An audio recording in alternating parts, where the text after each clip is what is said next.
You're up, this is Team Pogspert. Papunta tayo ngayon sa Tansa para magsukat sa Season 2 ni Coach Jodes, no?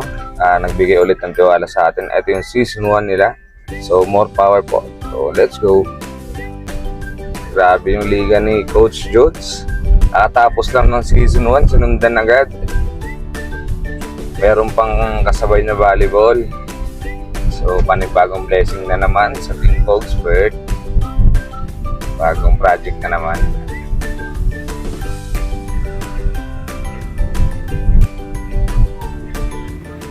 Bumiyahe nga pala kami ng 1 oras kalahati galing sa Imus to Tansa. And thankful kasi safe and sound tayo na nakarating, no? Pagdating namin sa venue, second game ng game nila kasi 4 na game to pagkakaalam ko. And after ng mga naglalaro sa kami nagsusukat for team. Kasama ko pa pala yung baby ko kasi parang pagala din. Yan, yung aming kulit ng baby.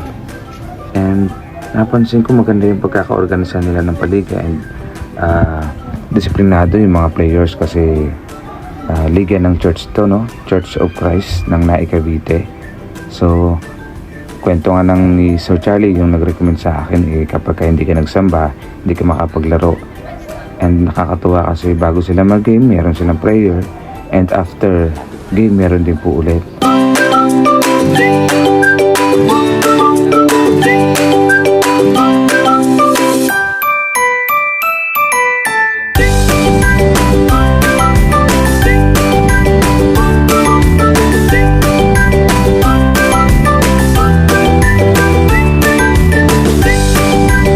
Dami rin nilang player dito.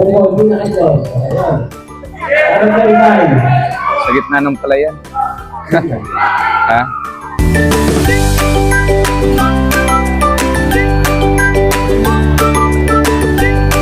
Sobrang nakaka-amaze yung liga na to, no?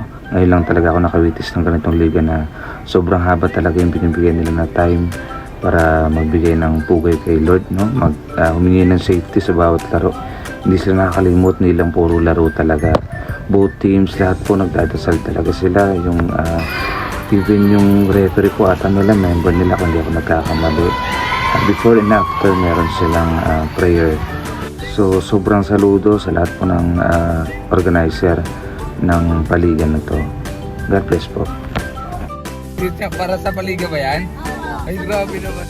Hanggang dito po naman kayo nag-solicit pa. Ha? Kaya kahit kayo? Wala po kami sponsor na liga namin. Ay, naku naman talaga. Nagpakila po. Tansa tayo pero hanggang dito may nanonood sa akin.